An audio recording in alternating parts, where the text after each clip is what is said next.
Welcome to Haunt Weekly.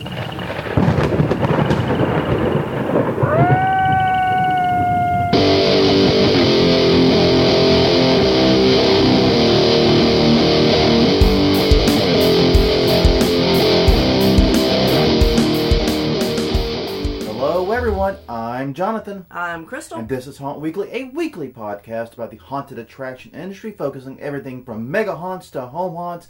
Whether you're an actor, owner, or just aficionado, we aim to be the podcast for you.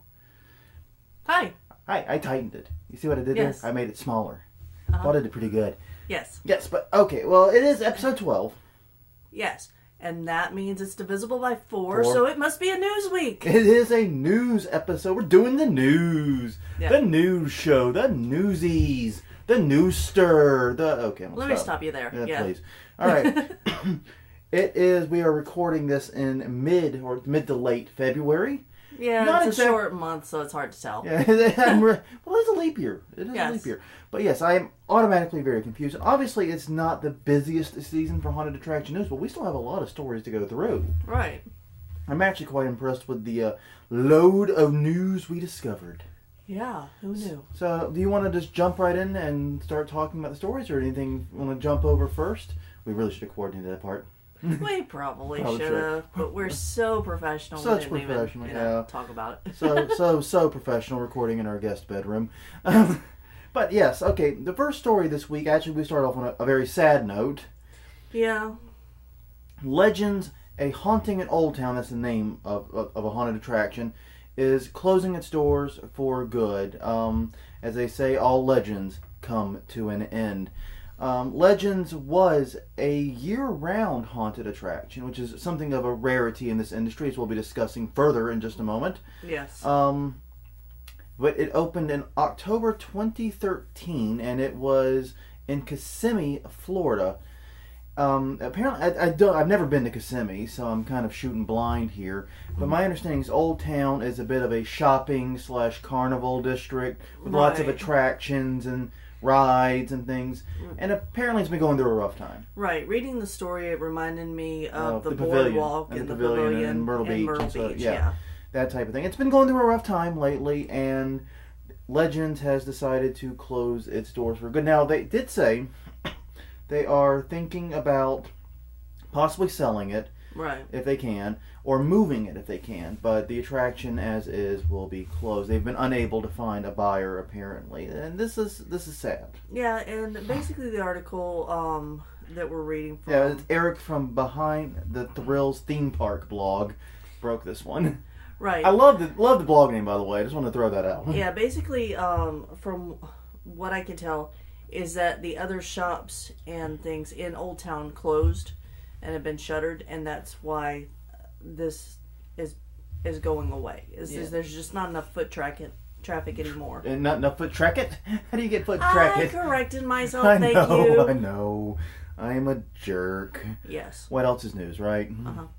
No, but yeah, I mean, and basically the article mentioned it was being refurbished and renovated. Right. And that it had lost a lot of its traditional shops and stores. The author said it had something of a flea market feel to it, which is kind of a brutal dig, I think. If you've ever been into a dying mall, it's kind of a sad experience. It really is, and I've seen, and it's weird because I can think of like one mall when I was in Columbia, South Carolina, that was a dying mall, but then they got some investor to pitch millions of dollars in for a renovation, and then it became the vogue place to go again. Right. It's like, renovating a sports stadium to make the team stay. It's that type of thing. Yeah. So yeah, it's interesting. It's closed. It closed its doors, and like I said, it was sad to me because it was a year-round haunted attraction. Right. Which also, coincidentally, and this was purely coincidence until we were starting work on the show notes, is also the topic of our next news story written by Brady McDonald at the LA Times, which simply asks, why don't theme parks build more year-round haunted attractions? Excellent question. And the article mentioned that there was one attraction opening. They were opening in Canada. The La Ronde, I don't do French, amusement park was debuting the Maison Rouge, a haunted labyrinth. But at the same time, Universal Studios Hollywood is shuttering its House of Horrors year-round maze attraction. Right. And then the question was, why the struggle? Yeah. Why is this the problem? We've seen this in other cities. New Orleans had a year-round small haunted house type experience in the French Quarter for a long time. We never actually got to go to it, but I do know of its existence. Mm-hmm. And even a tourist city like us with a rich, kind of haunty vibe and a very, very long tourist season too. We've got a 9-month tourist season effectively. Just don't come in summer. Yeah, no. It's too hot. Too many hurricanes and bad stuff. Just bad juju. Don't come in summer. Yes. Other 9 months of the year. Please, Godspeed. Come visit. Let us brought to you by the New Orleans Tourism Board. Yes. But no, even we couldn't sustain a year-round one. Yeah, and that it seems odd to me because we traveled internationally, and this author also noticed what we've noticed, which is other cities we don't think of as Halloween or haunty places, have year-round haunted attractions. Right, and basically some of the conclusions drawn were that overseas they don't have the tradition, the long-standing tradition of Halloween. Yeah. And so people think about these types of things not just in October. Yeah. And and that's why, like, when we were in the Newcastle area, the Northeast England area last, we were at Onic. And we did their haunty dungeon thing. Yeah. Which actually I thought it was fun. It was a very interesting experience, and my problem going through it is like, oh my gosh, if they just put some actors here and there, this would be a great haunted house like I'm used to. Yeah. It's a very different kind of haunted experience. It definitely is very British. It's very theatrical. It's very... It was very quintessentially British to me. It was a lot of fun. It was a lot of fun. And it was totally unexpected. Yeah. We just it was like the weirdest damn thing. We're roaming around the grounds of the castle, and some guy like a drug peddler comes up.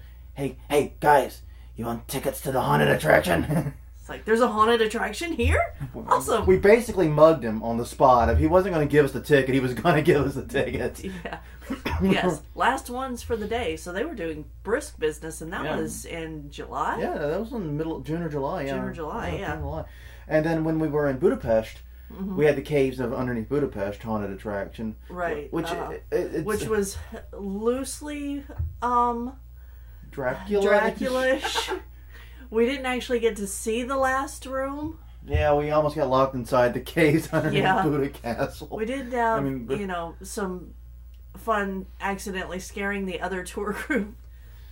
And I say tour group loosely because basically that you get down there and it's lit and you start walking towards the cave and the guy goes, hey, you forgot your lantern.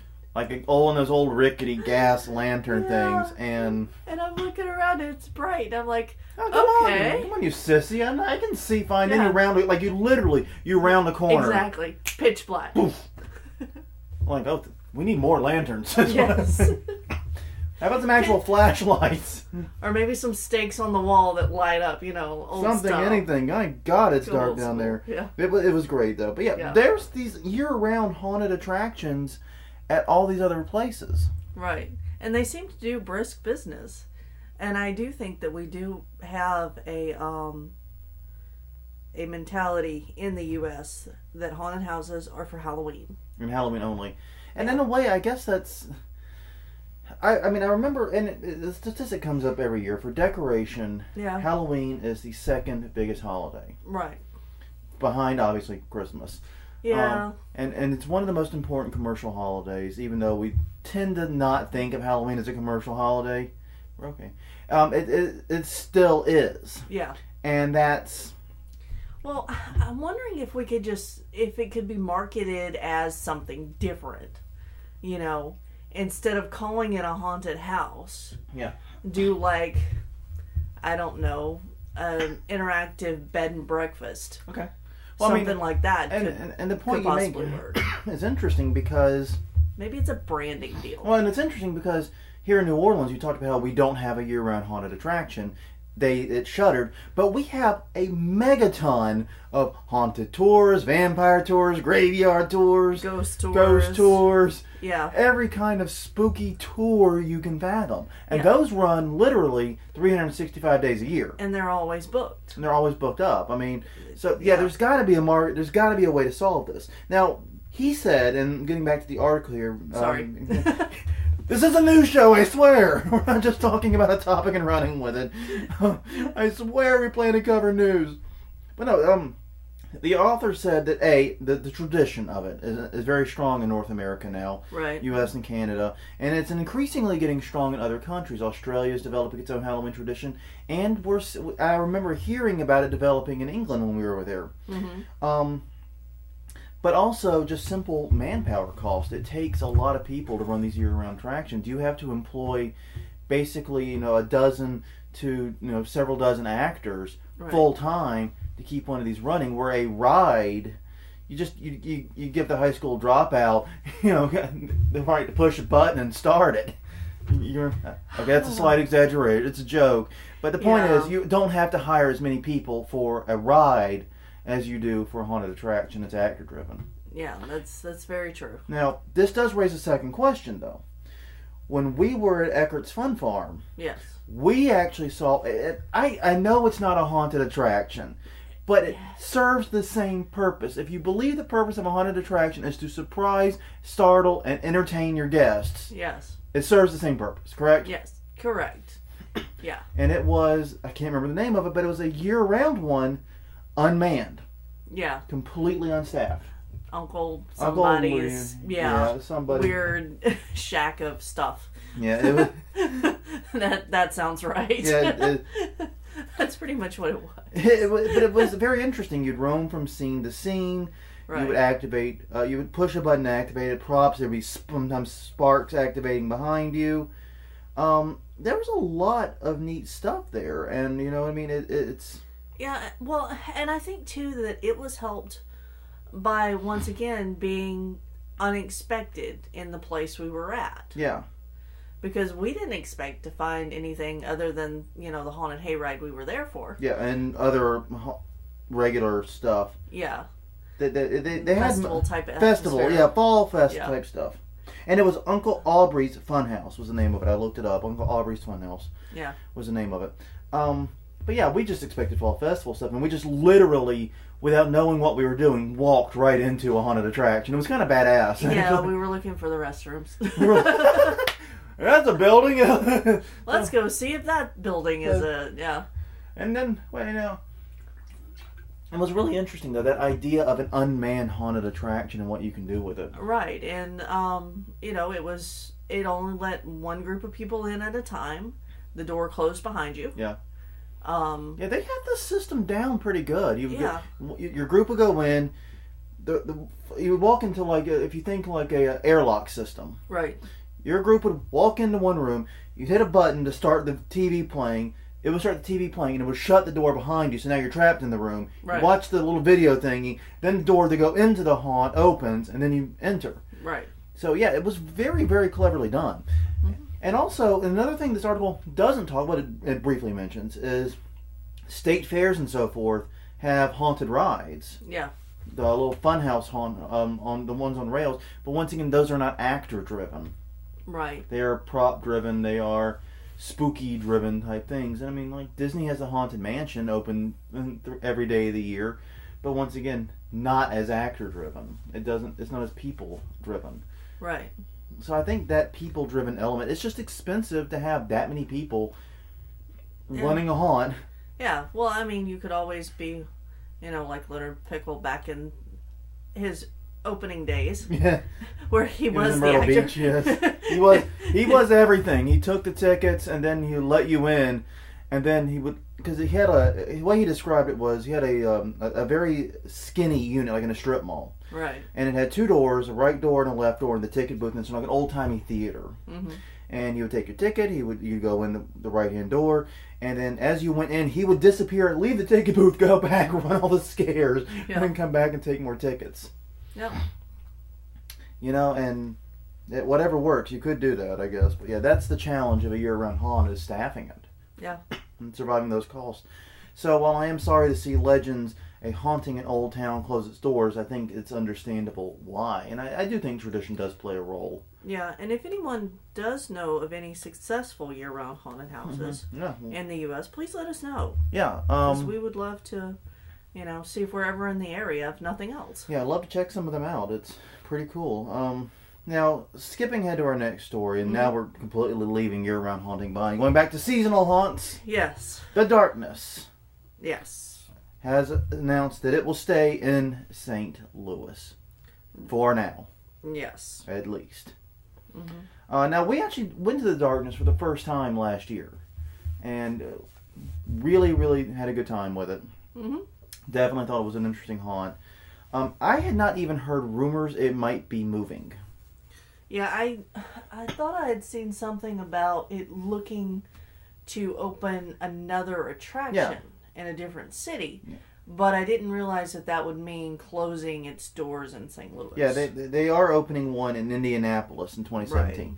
Yeah, that's been... Yeah, I think we've actually talked about that before. Yeah, I think we've... That has been a thing for a while, and it's been pretty well known. But a lot of people were afraid that it meant the Darkness was pulling up stakes from St. Louis. And it's kind of the linchpin haunt for the St. Louis area. Because not only do you have the Darkness, you have the Abyss at Lint Brewery and Creepy World. Right. And apparently, according to Larry Kitchener, the president of Halloween Productions, says that they are not moving. Now, the rumor apparently was that they were going to move either to Indianapolis or they were simply going to move outside the city limits. Because though the Darkness and Lint Brewery are in St. Louis proper, within the city limits, Creepy World is outside of it. Right, which is why we didn't get the chance to visit it. We basically, where we were staying was on the wrong side of St. Louis to do it. And we were staying there because of family and, reasons. Right. It wasn't purely a haunt visit for us. So, we could not go. There's no time, no way in hell. The extra 30, 40 minutes it would have taken just too much to get over there. Plus, they have a lot of attractions in Creepy World. If I remember correctly, it's like a haunted theme park. Right. We didn't have time to do it properly, anywho. Now, he is revamping the Darkness, adding escape rooms, because that's what every haunt is doing now. Yeah. I sense an escape room topic coming very, very soon. Yeah, it was also very big at HauntCon, yeah. So we're going to have to touch on it. Yeah, we're going to have to touch on that very, very soon. Yeah, but they're adding escape rooms, and they are adding zombie laser tag. Which sounds fun. We actually had talked about this at one point a long time ago, because we're laser tag fans. And that's what we do. It's like, how can we combine all of our loves? It's like, look, the things that we have done for more than we have been with each other, pretty much, have been haunting, developing websites, and laser tag. Yes. Those are the things. Yes. Those are all the things that have lasted longer in our lives than each other. Those are our cornerstones. Well. So, yeah, definitely wanted to find a way to combine laser tag. And the original idea we had was like a kids-themed haunted attraction where they could shoot the zombies and make them go away. And right, exactly. That would be something, that would be so that more families could come out. You could have an attraction for younger kids while, the older kids and adults would go into the more scary ones. Yeah. And you could even use a movie rating system type thing. This one is G, this one is PG. Yeah. I wouldn't want to actually use the MPAA's trademarks. I'm just saying something akin to that. Thinking of that kind of laser tag kind of reminds me of the Scooby-Doo ride at Carowinds. Yeah, which was a lot of fun. Yeah, it was basically just a small roller coaster. It was basically a track. It was basically like the old style fun houses we were just talking about at fairs and so forth. It was you were on a track. There was little dips here and there, but it was basically a slow track ride. Yeah, and you got guns up and you and I did pretty good. Yes, I think we won.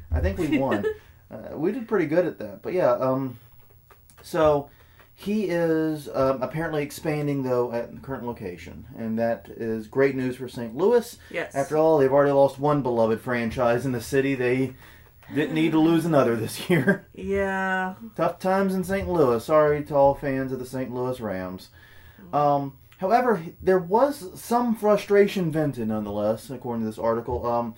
He said the darkness has declined in recent years. He blames it on tax structure, crime, politics, graffiti, and lack of quote-unquote city vision. Right, and that's a direct quote from This is pretty much pulling directly from Kitchener here.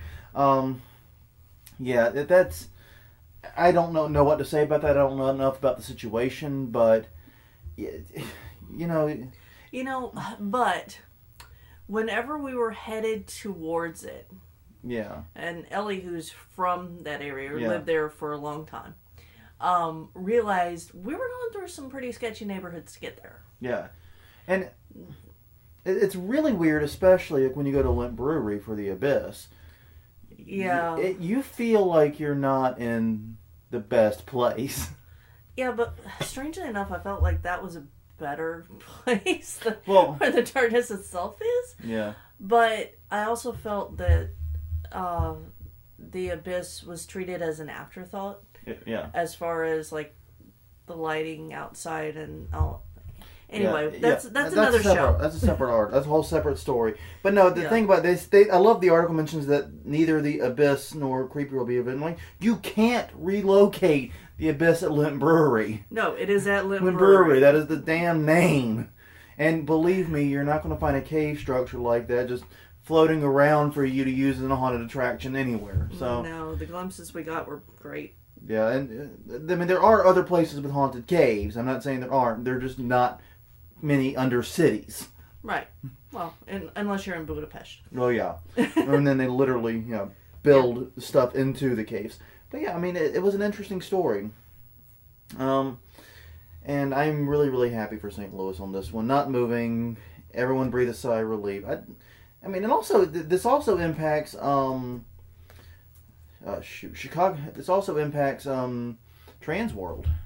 Right. Transworld is put on by the same people, and Transworld's always in St. Louis because of that. Yes, it's coming up soon. Coming up soon, in fact. So yeah, it's one of those things that would have negatively, maybe not negatively, I'm not going to even, I'm not going to hazard a guess, but it would have impacted Transworld too. By the way, Transworld is March 17th through 20th for those playing along at home. We will not be at Transworld, unfortunately. The reason is I speak at South by Southwest on the 15th of March. Right. And that is just too goddamn much. I'm sorry. Yeah. I might be doing Chicago Frights. I haven't confirmed that one way or the other. I might be going to that. Mm-hmm. But Transworld's not happening. Sorry. Yeah. Guys, if you go to Transworld, knock one back for me. You know? Yeah. Let us know how it goes and shoot us an email. Yep. Okay. Now this one was really, really interesting. An article here on Bustle by Lucia Peters. Lucia Peters. I love that name. Lucia Peters.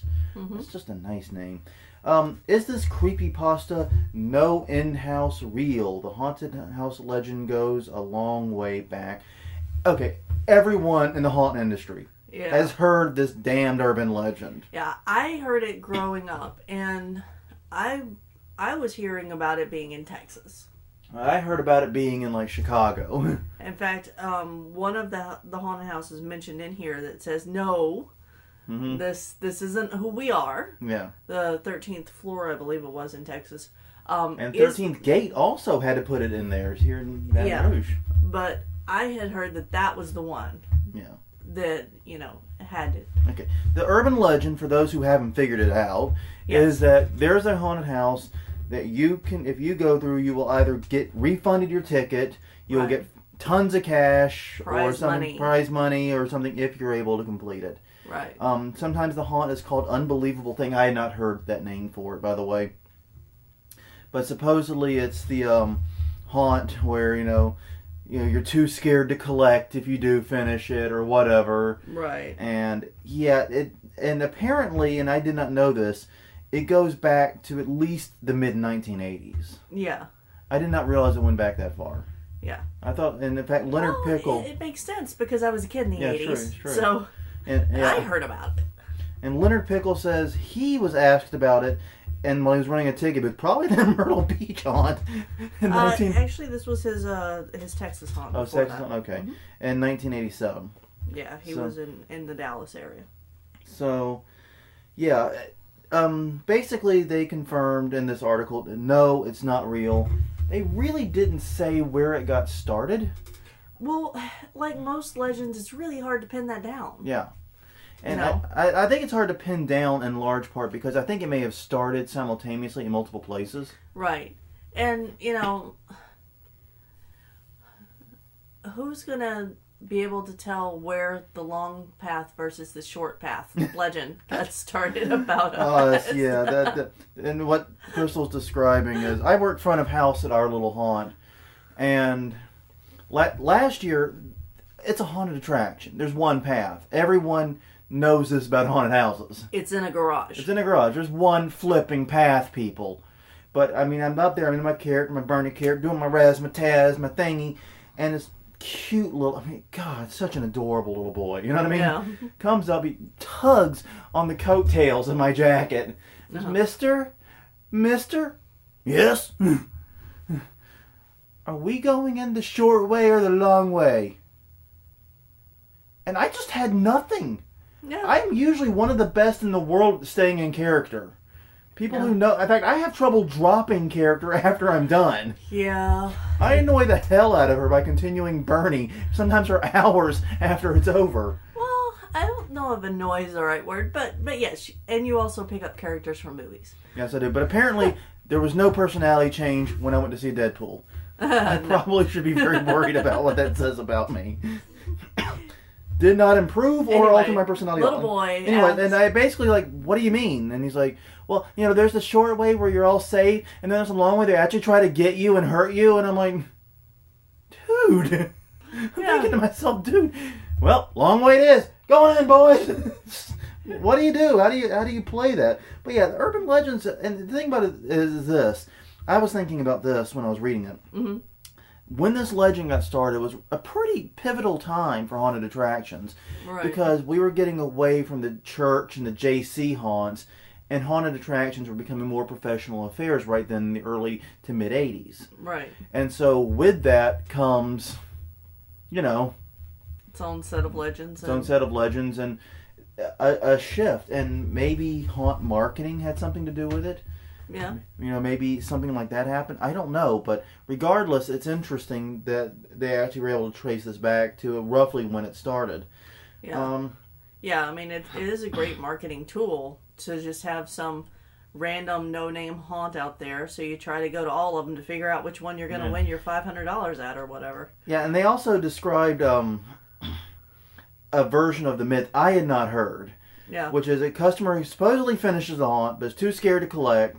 Right. He drives home and finds out he's still stuck inside this Truman Show-like haunt. Right. It's totally It's out totally there. insane. There's no way a haunt could, recreate everybody's house. Hey, give me enough time. I'm teasing. But you know what I mean. It's one of those things where... Ooh. I just had an idea. Oh, this is not good. No, it's not. This is very bad. What's the idea, dear? This is actually... No, never mind. All right. I'm not going to go into that because that would be invasive. Yeah, probably would be. If you're saying it would be invasive, it almost certainly would be. Yeah. So yeah, it's interesting. It's a good read. It's like I said, it's on Bustle. We'll have it in the show notes. But long story short, it doesn't offer too much in the way of explanation of how it happened.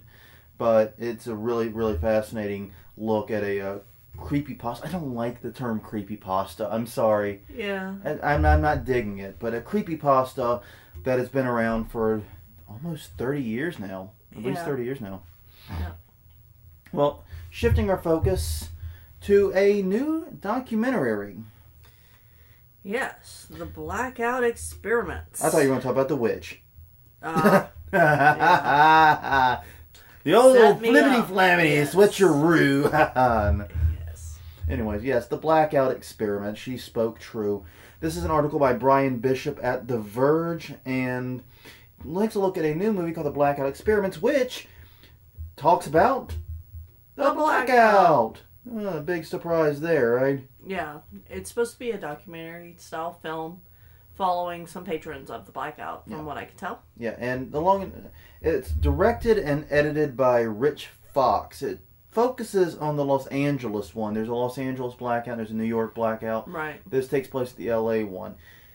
And the main thing is they sort of interview and talk to people before they go in. They talk to them after they're done. And they do supposedly have some footage from inside the haunt. Now, the Blackout, for those who don't know, and I can't imagine many of our listeners don't, is one of the new class of quote-unquote extreme haunts where they will basically borderline torture you. Yeah. You sign waivers saying that you're okay with anything they do to you. You get waterboarded. Sexual humiliation is often part of it. Yeah. Gross stuff like crawling through used condoms. I've heard all kinds of different things. Yeah, and truth be told, since we haven't been to any of these, we don't know how much of this is one of those legends or rumors that are going around about it, and how much of it's actually in. Oh, I'm pretty sure they do some messed up stuff. It's just the exact stuff is up for debate. I mean, this is like McCamey Manor and so forth. Right. I've said it before on this podcast, and I've said it elsewhere. I don't understand this as a business model. Yeah. They seem to be doing reasonably well. But, yeah, you've got to charge an arm and a leg for this experience, and, it's a niche. I guess there are people out there that want to do this. I think it reaches a very specific audience, but not a broad audience. I would agree with that. And that I think that specific audience may be very willing to pay, but I have to worry about legal issues here, personally. Yeah. Because, and this is one of the problems, is you cannot consent to be assaulted. Right. It's impossible. Yeah. Assault by its very nature can't be consented to. So, yeah, signing those waivers and everything doesn't necessarily absolve them of any responsibility or liability. Right. And it, part of the original legend we were just talking about was that you would have to sign a waiver. Yeah. Before you went in, saying that if you got too scared, you weren't going to sue them. And I have to wonder how much of that relates directly into this and putting the patron in the mindset of anything can happen. And we've seen this at other places. There's no shortage of haunts that have used waivers for that purpose. It's kind of like those hot sauces that make you sign waivers. Yeah. It doesn't absolve them from liability if they release an unsafe product. It's a marketing gimmick. Yeah. A lot of times a waiver is a marketing gimmick and nothing more. Right. So just keep that in mind. But yeah, I mean, I am actually kind of curious about this film. May check it out if we can find a way to access it legally. Obviously, because it's not going to break the law to do it. We are good little copyright supporters here. Yes. But long and short of it is, I'm pretty sure this is not going to change my mind, though, about the Blackout Experiments. Right. About the Blackout, rather. All right, this last one I had to throw in for fun. If anyone's in for haunted real estate, like actual haunted houses, supposedly the most haunted house in the UK, or in England rather, is for sale. This is an article by Josh Saunders at the Mirror, and it focuses on a woman named Vanessa Mitchell who bought the house in 2004, known as Cage. Not The Cage, it's known as Cage. Don't ask me to explain it. No. She bought it for £148,000, about $211,000. Also, not an insanely expensive home. Right. It apparently has a history where it was a medieval prison. Yes. Was the scene of the most famous witch hunt in the country, left 8 dead, and various other tragedies. Yeah, it sounds like it would be a great place to buy to open up a haunted attraction in the UK. I'm just saying. It already has legend around it. Yeah. And we have a house like that here in New Orleans. So. Yeah, but that... It's a little different. That's documented history. That's not just... Some really messed up stuff took place in New Orleans. We're going to leave it there. You can Google this on your time. Maybe we'll do another podcast on some of this because it is fascinating to me. But yeah, maybe we'll have Kyle come back and talk some of his tour guide stuff, history. He can, and that's actually true. Remember Kyle from a few episodes back? He does some of those haunted tours here in the city we were just talking about, and he knows the history of the house we're thinking of. Like he actually would know the name, which neither of us do. Because we're idiots. It's on the tip of my tongue. It's on the tip of my tongue, too. I've read the book about it, but I just... But yeah, But getting back to England, she claims that she was pushed over when she was 8 months pregnant, and she was finally motivated to sell after she saw the face, and I'm not making this up, of a demonic goat on closed-circuit TV. Yeah. Hail Satan. The Laurie House. The Laurie House is the one in New Orleans. It's so horribly messed up. Yeah. Google it on your own time. It has a really screwed up history. Sorry. Back to the satanic goat now. The ghost of the satanic ghost. I'm sorry. Whatever it is. But yeah, no word in the article on the price they're looking for the house. But it's fascinating, the legend of this house. Yeah. And it's got some beautiful detail Yeah, work. it It's does. got some pictures of the house, like the old. It would be a bit doors. cramped for my style because it's an old world build, back when people were shorter and. Yeah, you did have some trouble going through some of the places over there. Some of the castles and so forth, because it's like Newcastle Keep. Yeah. I hit my head at least 4 goddamn times going through that place because they apparently built their archways for like people who were like 5 foot and a little bit of change, like even shorter than Crystal. Yeah. Because Crystal would scrape the top of some of them herself, and I'm a few inches taller than her, and so yeah, it was really frustrating. I'm 6 feet. I'm not like a giant or anything, but still, it's like I'm not, and that's my problem. I'm not used to ducking under doors. Yeah. I don't usually have that problem. Yet here, every time I turn around the corner, dong. So yeah, a little crowded for a medium to large dude like me. Yeah. But still, it looks great. I would love it. I'm looking at the photo from Of the goat? Of the goat, and it looks more like an alien to me. Really? You think alien? Yeah. Yeah. I can see alien. I don't see goat at all. No. You know what it looks like to me? It looks like an ultrasound. Like just a random still from an ultrasound. Like you can't make a baby out, but it's the same weird black and white mass.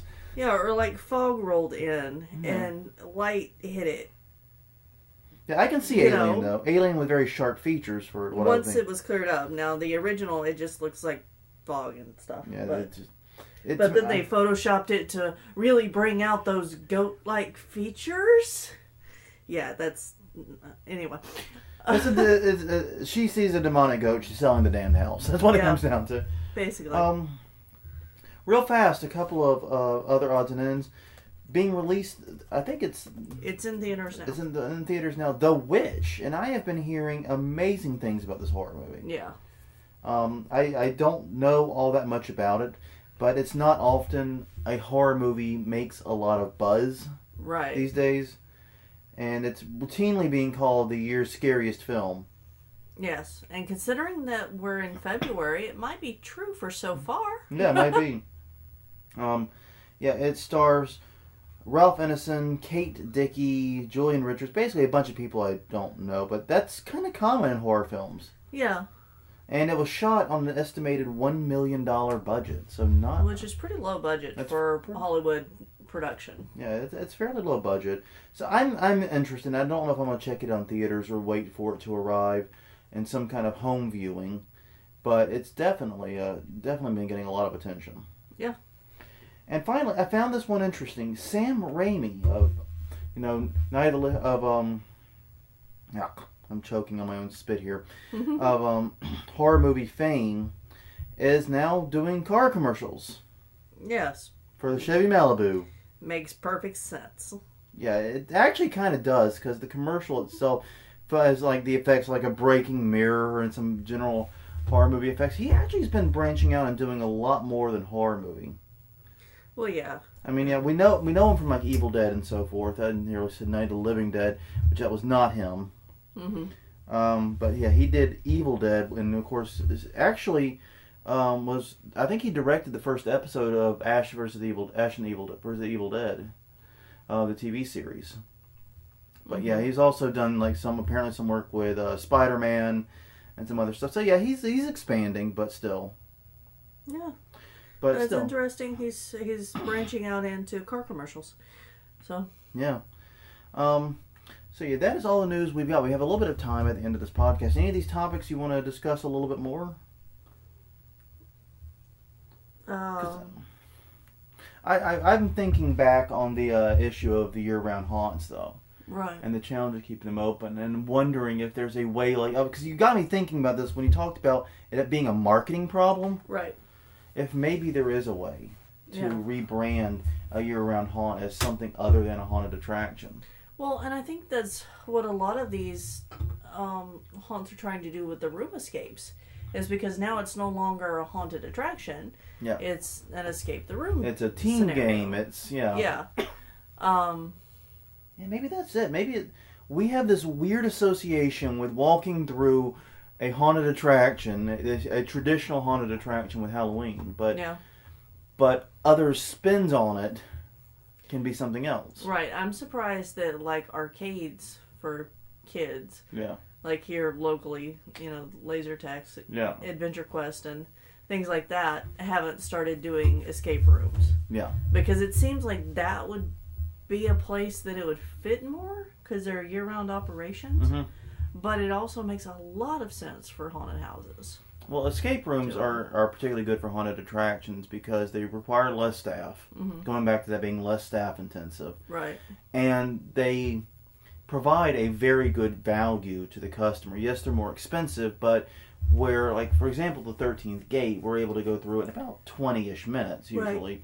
Right. The escape room, you're pretty much guaranteed damn near an hour. Yeah. And I could see that being marketed towards businesses for team leadership building skills and, like, project teams. Yeah. To learn how each other thinks and how you work out problems individually and what the weaknesses and strong suits are for each person on the team. Still, though, I mean, I personally would like to see more year-round haunts, and I say that as a haunter. That's a bit selfish of me, because we're busy as hell in September and October, man. Yeah, I don't know a haunt that isn't. Yeah. So we don't get to go to that many haunted attractions. Right. Except we actually sneak out and we do to do the reviews. Yeah. But still, it'd be much easier if we could go to a few in June. Yes. If there were some that were open in June. Yeah. Now, we are seeing haunts increasingly getting into the business of opening up for other holidays. Right. We saw a whole bunch. I think we had over, 40 haunts across the country opening for Valentine's Day. Yeah. Yeah, I know when we did the news last year, we rambled off a few of them. We've seen other lists since then. Unfortunately, we're recording this after Halloween, so we aren't going to mention them. After Valentine's Day. After Valentine's Day, sorry. So it's not worth mentioning them. Right. We can put a link to the list. To the list, and that way, you guys can have it for next year. Yeah. I'll also give you some ideas of haunts that are in your area that you might not know about.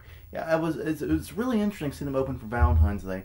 That makes sense. Mm-hmm. I also think other major holidays might make sense, like other typical vacation holidays, even President's Day and so forth. Days where people have off. I don't know how you're going to work the theme out. Don't look at me like that. She's giving me a look. I can see Easter with the scary Easter bunny. And eggs that pop open and hatch monsters. I do think we need to do. I do think seriously there needs to be more Christmas haunts. Yeah. I do think we need more Christmas haunts. In all seriousness, I would like to see some open on the 4th of July though somehow. There have been. I actually read a story where there was a haunt that did that. Oh. That they were open 2 other times during the year. It was like a halfway there kind of opening, And the thing about it though is the year-round haunt problem does raise one other issue. How do you update or revise the haunt? Mm-hmm. You'd have to shutter for a few weeks and make your changes. Yeah. Well, and I think that's why maybe a June, July, August, like a short run. Yeah. Maybe with Skeleton Crew. No pun intended. That's what you do. Yeah. But, just to test out the new layout, new scares, and that way you can improve it by the time Halloween comes around. Yeah. Because I know that, whenever we were doing ours, that's part of the role that I have as the stalker is seeing, okay, what are we changing for next year? What didn't work? What was too effective in the place it's at? You know? Yeah, and that's one of the problems that we face is since we're a home hunt, we're only open for 3 or 4 nights a year. Yeah. If something is wrong the first night, we either have to scramble to fix it and change it. Right. And that's amidst fixing all the other stuff that's just damaged and broken. There's always going to be which has gotten a lot less over the years. Yeah. We actually had a day off this year. Oh my God. We actually had a full day off, except for opening at 7. We did not have to touch anything. Yes. That's unheard nice. of. It was really nice. We got to sleep in like October 30th, I think it was. Yeah. We actually got to sleep in. It was really nice. So we're obviously getting better at building stuff durably is one of the things I figured. But, yeah, if something isn't working, like we've had it a few years where we made major changes to some of our scares the day, on the day we were going to be open. Yeah. Or we've been lucky enough to have a year where it's like we're open Friday, Saturday, and then Halloween's not until Wednesday, and we have a couple of days there that we're not open. Right. We can make the changes then. But yeah, that's hard to do. It's really hard to make those changes. I would like to see more year-round haunts. I know that's selfish, but I want it so bad. Yeah, or maybe, just change. Somebody at Hong Kong, we were talking about this problem, and they suggested changing the state that the haunt's open for haunters. Yeah. So that, this state would have it this month, and, it's a fun idea. It'll I don't never think work. It's feasible. Yeah, Louisiana's open for haunters in June, and it'll never work, but it's a great idea. Yeah, I do think as an industry we need to find ways to be open for other people in our industry. Yeah, and I gotta say, I realized the reason the haunt tours are so popular at HauntCon. Yeah. It's because you and I are fairly lucky. Even though we run a haunt, we were able to slip out and go check out other haunts. Right. We check out pretty much everything in our immediate area. Yeah. And most of what we can reach and like the further afield stuff. Right. We typically go to about a dozen a year. Yeah. Most haunters don't get that experience. No. Yeah, it's something that I'm actually going to miss whenever we do go pro. Yeah. Yeah. And I was thinking the exact same thing. Because we're gonna have to find a night we're not open and we can go check out other area haunts. Yeah. I think it'd be worth it. Yeah. But yeah. So Oh yes. Sorry, Crystal. I did that so smoothly. Yes, you did. Oh yes. One real quick programming note. Yes. We will be making an appearance on another podcast. Yes, we met these guys at HauntCon. They were awesome. Yes, they were. They are the guys behind Haunt Topic. HauntTopic.com. Isn't it .com? But no, we did a podcast over there with them. We recorded. It's going up sometime in the upcoming weeks. Yeah, we do not know exactly when. They keep their own schedule. Yeah. We are looking at possibly having them come on to our show. I was right. It was HauntTopic.com, actually. Yes. I wasn't wrong. You made me doubt myself. You see what happens? Sorry. It's Haunt Topic. What the hell?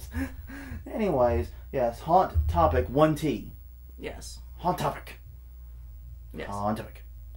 But yes, it was a really, really good time. We talked a little about copyright and licensing. Right. And a bunch of other stuff. It was a long, winding, interesting conversation. And just to give you guys something to look forward to, I give away the only time I've ever really been scared in a haunted attraction. Yes. I talk about that in great detail. Yes. And how terrified I was. They were actually very interested in it. So be sure to check out their podcast. When it goes live, and we will put a link to it. Yes, if you haven't subscribed to us, subscribe to us, and then subscribe to them. Yes. They are definitely a podcast worth checking out. We've been enjoying getting caught up on their stuff. Yeah, and they're doing a lot of great stuff over there. They're trying to make a whole website that would be like a one-stop shop. Yeah. For haunters. So. Yeah, they're really working on a lot of different things here, and they have several. By the way, right now the latest podcast are several great ones from HauntCon. Yeah. They've been doing some great podcasts related to HauntCon. Definitely check them out. All right. Well, that's about all I've got right now. I think we've stretched enough. It's going to be a little bit short this week. Sorry about that. Yeah. But we'll still get our 50 minutes or so in. It won't be too big of a deal. Well, on that note, everyone, I'm Jonathan. I'm Crystal. And this was Haunt Weekly, episode 12, Doing the News. It's been a fun one.